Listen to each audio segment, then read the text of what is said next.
Bienvenidos al programa Para Salvarte. Me llamo Jorge Loring, soy jesuita español y he venido a Birmingham a grabar 13 espacios desarrollando los temas que expongo en mi libro Para Salvarte. Y el tema que vamos a tratar hoy va a ser Cristo el más grande. Cristo el más grande. Pero antes de empezar, tengo que confesar mi complejo de incapacidad. Soy consciente de que voy a defraudar. Soy consciente de que no soy capaz de hablar de Cristo como Él se merece. Soy consciente de que por mucho que yo diga de Jesús, Él es mucho más de lo que yo sepa decir. Y voy a defraudar. Pasa como las películas de Jesucristo. Las películas antiguas, como Rey de Reyes, El signo de la cruz, etc., tenían un acierto. Y es que sacaban a Jesús desde lejos, de espaldas, no se le veía la cara. Y cada cual se lo imaginaba como quería. Pero estas películas modernas, que acercan la cámara a la cara del artista, defraudan, porque no hay artista que represente a Cristo como Él se merece. Y cuando uno ve a ese artista que representa a Cristo, uno dice, eso no fue Jesús, eso no fue Jesús. Uno pide mucho más de lo que el artista sea capaz de interpretar. No hay artista en el mundo que represente a Cristo como Él se merece. Pues eso me pasa a mí. Por mucho que yo diga de Cristo, estoy seguro que defraudo, porque Cristo fue mucho más de lo que yo sepa decir de Él. Por lo tanto, supuesto que voy a defraudar, voy a decir algunas de las cosas que creo que nos pueden ayudar a conocer más a Cristo para amarle más y servirle mejor. Y hablar de Cristo, lo primero vamos a hablar de lo más material, de su cuerpo. Vamos a hablar de su cuerpo. Los evangelios no nos dicen si Cristo era alto o bajo, si era gordo o delgado, si era rubio o moreno. Los evangelios no describen a Cristo. No era costumbre de aquel tiempo.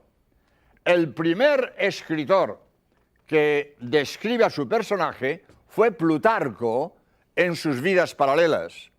Pero antes de Plutarco, los escritores no describían a su personaje. Como los evangelios se escriben antes de Plutarco, los evangelios no describen la figura de Cristo. Y no nos dicen si era alto, bajo, gordo, flaco, rubio, moreno. No lo dicen. No era costumbre de su tiempo. Pero, ¡qué maravilla! A los 2000 años de haber muerto Cristo, tenemos su auténtica fotografía. Tenemos su auténtica fotografía. ¿Dónde? En la Sábana Santa. El otro día hablé de la Sábana Santa, cómo la imagen de Cristo ha quedado grabada en la Sábana Santa. Ahí tenemos la foto de Cristo. Y vemos su estructura atlética, su armonía de proporciones. Dice el doctor Marañón, especialista en sexología, dice, es cuerpo perfecto de varón. En la Sábana Santa tenemos la figura de Cristo, la foto de Cristo, cómo fue el cuerpo de Cristo y sobre todo su cara, su cara. En la Sábana Santa tenemos la cara de Jesús. Y yo tengo un vídeo de la Sábana Santa y un libro de la Sábana Santa donde pongo unas fotos, una foto robot de Cristo. Esto han hecho dos artistas, uno Brunner, alemán, y otro Agenian, armenio, con la huella que el rostro de Cristo dejó en la sábana, han reconstruido el rostro de Cristo. Lo mismo que hace la policía, que cuando busca a un individuo, sin haberlo visto nunca, con los datos que recoge, reconstruye el rostro de enorme parecido, sin haberlo visto nunca. Esto han hecho Brunner y Agenian. Han reconstruido el rostro de Cristo basando en la Sábana Santa y nos da un Cristo, un rostro de una grandeza, de una nobleza, de una majestad, de una dulzura de una virilidad al mismo tiempo. Maravilloso, maravilloso. Por cierto, aunque sea un paréntesis, lo quiero decir, es que la BBC inglesa ha lanzado al mundo un hipotético rostro de Cristo que es repelente, es repelente.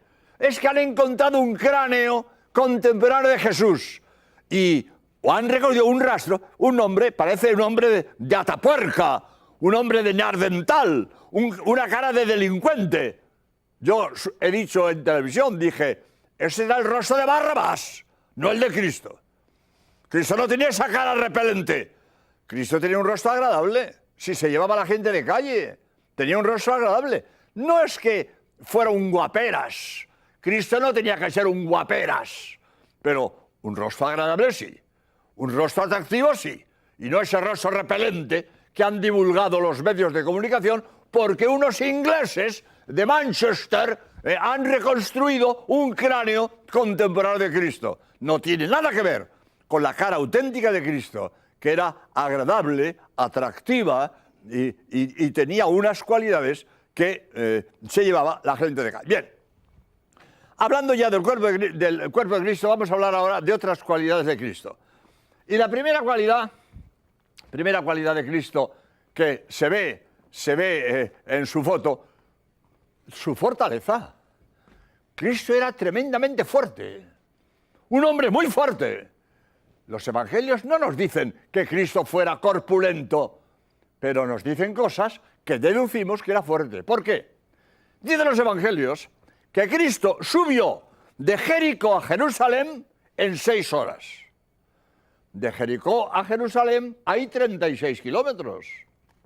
Si Cristo subió en 6 horas, y un desnivel de 1000 metros.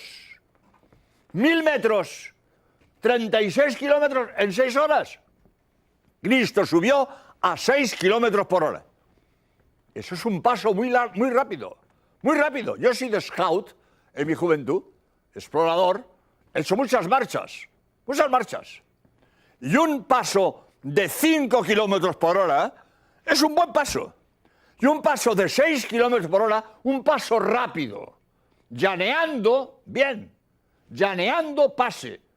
Pero 6 kilómetros por hora, subiendo 1000 metros, hace falta ser muy fuerte, muy fuerte. Y por un camino desértico, sin árboles, sin sombras y sin descansar. Sin descansar. Porque si se para a descansar, no saca una media de 6 kilómetros por hora.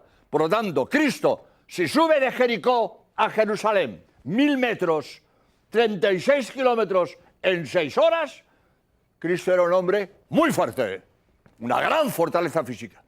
Segundo, Cristo era muy valiente, muy valiente.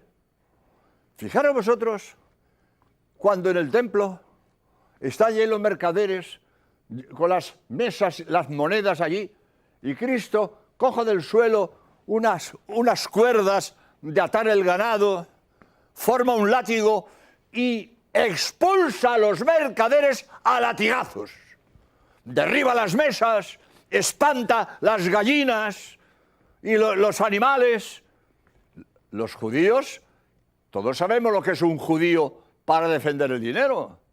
Los judíos podían haberse amotinado y haberle linchado. Él solo, contra todos los mercaderes, con un látigo de cuerdas, los expulsa todo del templo. Hace falta ser muy valiente para enfrentarse con aquellos mercaderes que, como es lógico, tuvieron mucha dificultad en dejarse derribar las mesas y espantar los animales. Por lo tanto, digo, Cristo fue muy valiente al enfrentarse él solo contra todos los mercaderes del templo. Tercero, Cristo era muy inteligente, muy inteligente. Los fariseos, que no eran tontos, le ponían trampas para cogerle, para desprestigiarle, y Cristo se escapaba siempre y se salía por la tangente.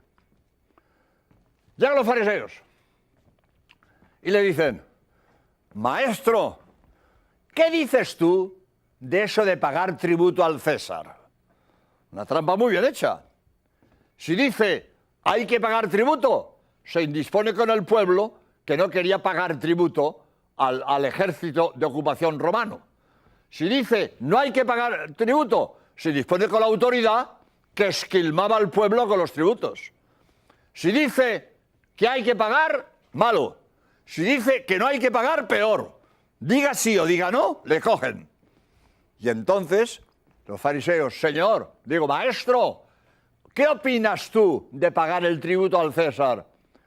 Como Cristo no podía decir ni sí ni no, no dijo ni sí ni no. ¿Qué dijo?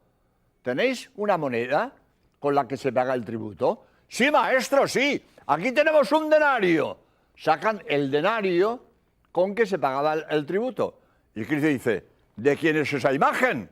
Las monedas, estaba la imagen del emperador. ¿De quién es esa imagen? Del César. Pues dad al César lo que es del César y a Dios lo que es de Dios. Se salió por la tangente. Los dejó boquiabiertos. Ellos que preparan una trampa muy buena. Porque diga sí o diga no, le cogemos y lo desprestigiamos. Cristo con su inteligencia, estoy hablando como hombre, encima era Dios, pero como hombre, inteligencia de hombre, le ponen una trampa y él se escapa de la trampa y los deja boquiabiertos.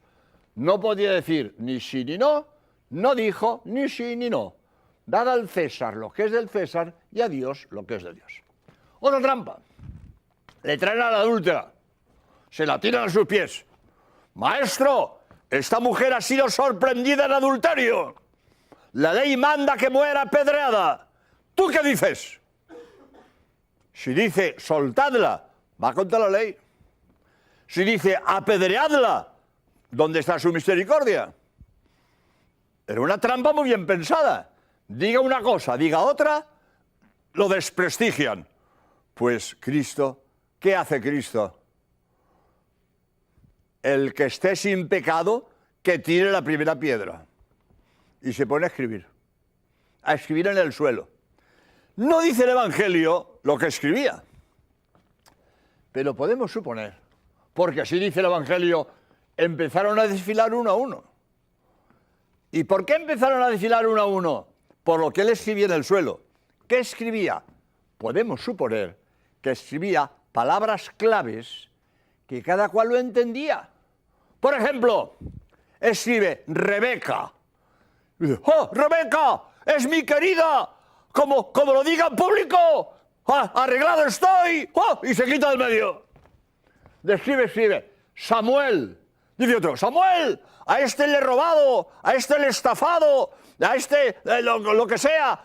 Samuel, a ver si me descubre. Y se quita del medio. Y entonces Cristo fue escribiendo palabras claves que cada cual entendía que iba por él y se iba quitando del medio. Y al final se queda solo con la adúltera. Mujer, ¿dónde están los que te acusaban? ¿Se han ido todos? Sí, señor, se han ido todos. Pues anda, mujer, yo tampoco te condeno. Vete y no vuelvas a pecar. Y no vuelvas a pecar. Te perdono, pero arrepiéntete y no vuelvas a pecar. Pero, en fin, a eso voy. A la inteligencia de Jesús, que la trampa que le pusieron era muy buena. Estaba muy bien puesta. Era para que Cristo hubiera caído en la trampa. Pues no, con la inteligencia que tenía, se escapa de la trampa y los fariseos no salieron con la suya. Junto a esta inteligencia de Cristo, Cristo tenía una enorme ternura. Una enorme ternura. Los niños se le colgaban del manto, no le dejaban caminar. Los niños son intuitivos para descubrir la bondad de corazón. Los niños descubrían la ternura de Jesús, le rodeaban, no le dejaban andar. Los los apóstoles tenían, bueno, niños, fuera, niños, dejad al maestro, fuera, niños, dejad al maestro, que no le dejáis andar. Jesús dice, dejad que los niños se acerquen a mí. Jesús disfrutaba rodeado de niños y los niños disfrutaban acercándose al maestro porque encontraban en él una persona tierna, una persona cariñosa, una persona afable, una persona que daba gusto tratar con ellas. Cristo, junto a gran fortaleza, contra su gran valentía, junto a su gran inteligencia, era un hombre tierno, un hombre delicado, un hombre afectuoso. Otro detalle que no es frecuente hablar de él, pero yo creo que era real. Cristo tenía sentido del humor. Cristo daba bromas. Daba bromas. Voy a contar dos. A Felipe le tomó el pelo. A Felipe le tomó el pelo. Porque cuando están allí en el monte, Felipe, que toda esta gente no ha comido. Y aquí en mitad del campo, hay que darles de comer. Maestro, aquí, sí, hay un chico que tiene 5 panes y 2 peces. Pero ¿qué es esto para 5.000 hombres que tenemos aquí? Esto no es comida. Bueno, Felipe, empieza a repartir, empieza a repartir. Le tomó el pelo, porque le podía haber dicho, no te preocupes, Felipe, que voy a multiplicar los panes. Si Cristo le dice que va a multiplicar los panes, pues muy bien, pero no le dice que va a multiplicar los panes. Felipe, venga, muévete, ¿qué haces? Empieza a repartir. Y tenía 5 panes y 2 peces, a repartir entre 5.000 hombres. Pero no le dice, voy a hacer el milagro. Venga, Felipe, muévete, ¿qué haces aquí parado? Empieza a repartir. Y Felipe empieza a repartir y resulta que los panes no se acaban. Los panes no se acaban.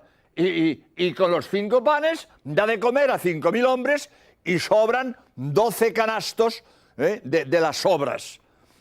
Cristo va a hacer un milagro, pero a Felipe le toma el pelo, ocultándole que va a hacer el milagro y diciéndole que dé de comer a 5.000 personas con 5 panes y 2 peces. Otra broma de Jesucristo fue a la cananea. Aquello fue una broma. Aquello fue una broma. Porque miren ustedes, la llama perro. Cristo a la cananea la llama perro. Dice Cristo, no está bien que echemos a los perros la comida de los señores. La llama perro. Eso es para que la mujer se hubiera ofendido. Pero es que a veces las palabras, más que el significado, vale el tono de la voz, la cara que se pone, la mirada que se pone. Vale más que la palabra. Yo le llamo a uno sinvergüenza y según el tono de mi voz, se ofende o no se ofende. Porque yo le puedo llamar sinvergüenza con rabia, con furor, con mal genio y le insulto. Pero de broma, pero chico, qué sinvergüenza eres, muchacho, qué sinvergüenza eres. Y se lo digo con cariño. Y la misma palabra, sinvergüenza, puede ser insulto según el tono de voz. Y puede ser cariñosa según el tono de voz. Pues Cristo a la cananea le llama perro. No está bien echar a los perros la comida de los señores. Le llama perro. Pero se lo dice con un cariño, con una mirada, con un afecto, que la mujer no se ofende y le sigue la broma.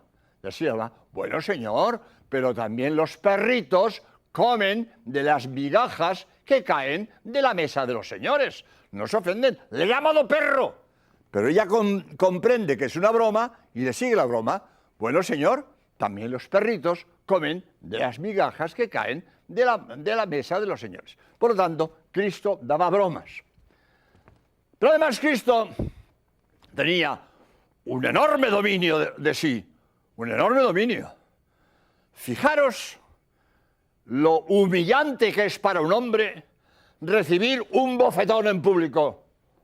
Eso es humillante para un hombre.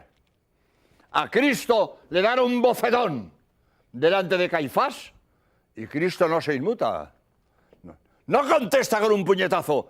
Lo primero que a uno se le ocurre, que contesta con un puñetazo o con un insulto. No. Le dan un bofetón. Dice Cristo, si he respondido mal, muestra en qué.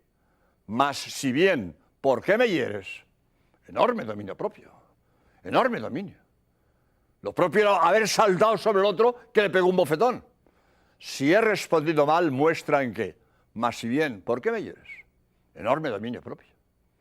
Llega Judas, le da un beso en Getsemaní para venderlo. Y Cristo podía haberse vuelto contra Judas.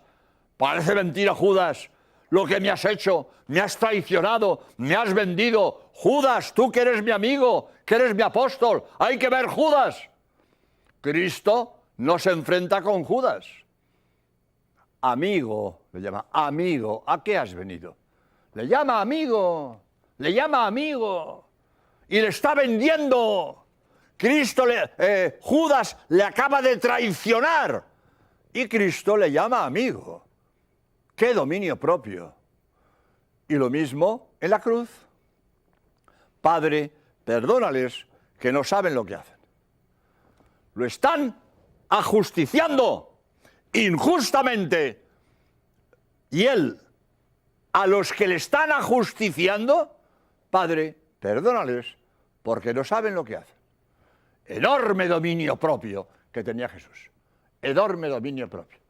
Pero tengo que terminar y no quiero dejar en el tintero, podría seguir hablando de las virtudes de Cristo como hombre, pero quiero decir un par de cosas antes de terminar. Dos cosas de Cristo.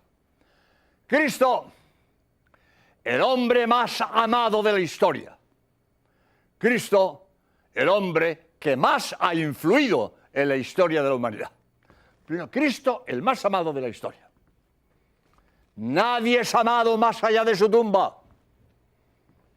Después de morir, unos años, los parientes quizás, pero al poco tiempo, todos se olvidan del difunto. Nadie ama a los muertos, los parientes algún tiempo, pero al poco tiempo, nadie ama a un muerto. Nadie es amado más allá de su tumba. Nadie. Cristo hace 2000 años que murió y hoy se le ama como a nadie en el mundo. Nadie es amado como Cristo. Los grandes hombres de la historia son admirados, no amados. Hoy admiramos a Miguel Ángel. Nadie ama a Miguel Ángel. Hoy admiramos a Cervantes. Nadie ama a Cervantes. Cristo hace 2000 años que murió y hoy la gente da la vida por amor a él. Los mártires mueren por amor a Cristo y hace 2000 años que murió. Y miles de chicos y chicas le consagran la vida. Los mártires dan la vida de golpe. Los religiosos, los sacerdotes, las monjas dan la vida gota a gota, pero se la entregan a Cristo por amor a Cristo. Nadie en la historia ha sido amado como Jesús de Nazaret. Hace 2000 años que murió y hoy miles de hombres y mujeres dan la vida por él. Unos de golpe en el martirio y otras gota a gota consagrándosela por entero. Y, finalmente, Cristo, el hombre que más ha influido en la historia de la humanidad. Ningún hombre ha influido en la historia como Jesús de Nazaret. Valores hoy reconocidos en el mundo entero, valores que hoy no discute nadie, son de cuna cristiana, son de origen cristiano. La fraternidad universal no es de la Revolución Francesa, como nos han querido decir, es de Cristo. Amaos unos a otros, como yo os he amado, que todos sois hermanos. Por lo tanto, eso que nos han querido decir, que la fraternidad universal es de la Revolución Francesa, mentira, es de Cristo, es del cristianismo. Fue el cristianismo el que impuso el amor de unos a otros. La esclavitud, la abolición de la esclavitud empezó con la carta de San Pablo a Filemón, cuando era inconcebible que un esclavo sea tratado como un hijo. Inconcebible en aquel mundo. Y Pablo le dice a Filemón que trate a su esclavo como a un hijo. Ahí empieza la abolición de la esclavitud. En la carta de San Pablo a Filemón ha sido el Evangelio, ha sido el cristianismo el que ha puesto las bases para la abolición de la esclavitud. Hoy, el marxismo se ha querido apoderar de la bandera de la justicia social. Hasta el punto de que dentro de la Iglesia, los cristianos de la teología de la liberación, se ha creído que para hacer justicia social hay que hacerlo en clave marxista. No, señor. Para la justicia no hay que ser marxista, basta ser cristiano. Es el cristianismo el que ha luchado siempre por el pobre, por el marginado, por el desvalido. Cuando nadie hacía hospitales, la Iglesia levantó hospitales. Cuando nadie hacía asilos, la Iglesia levantó asilos. Cuando no hacía leproserías, la Iglesia levantó leproserías, etcétera, etcétera. La primera que se ha preocupado del pobre, del desvalido y del marginado, la Iglesia, el cristianismo. Hoy los estados tienen hospitales y asilos y leproserías. Pero cuando nadie hacía nada de eso, la Iglesia se preocupó del pobre, del desvalido, del marginado, siempre la Iglesia. Por lo tanto, que no vengan ahora creyéndose que la justicia social es bandera marxista, es cristiana. Y los marxistas han querido arrebatar a la Iglesia la bandera de la justicia social. Y no tengo tiempo, pero un minuto, porque es de mucha actualidad. Hoy en el mundo, la única que se preocupa de hacer justicia con los seres humanos no nacidos, condenados a muerte por los abortistas, la Iglesia. Ahí tienes al Papa, el gran misionero de la Iglesia, que va por el mundo hablando contra el aborto. Cuando en el mundo entero se condena a muerte a seres inocentes antes de nacer por egoísmo de los mayores, la única que defiende los derechos a vivir del no nacido, la Iglesia. Porque la Iglesia siempre ha estado al lado del marginado, del pobre, del oprimido, siempre la Iglesia. Por lo tanto, aquí tenemos cómo Cristo, con su doctrina, ha influido en la historia de la humanidad como nadie en el mundo. Pues muchas gracias por vuestra atención y hasta el próximo programa, si Dios quiere.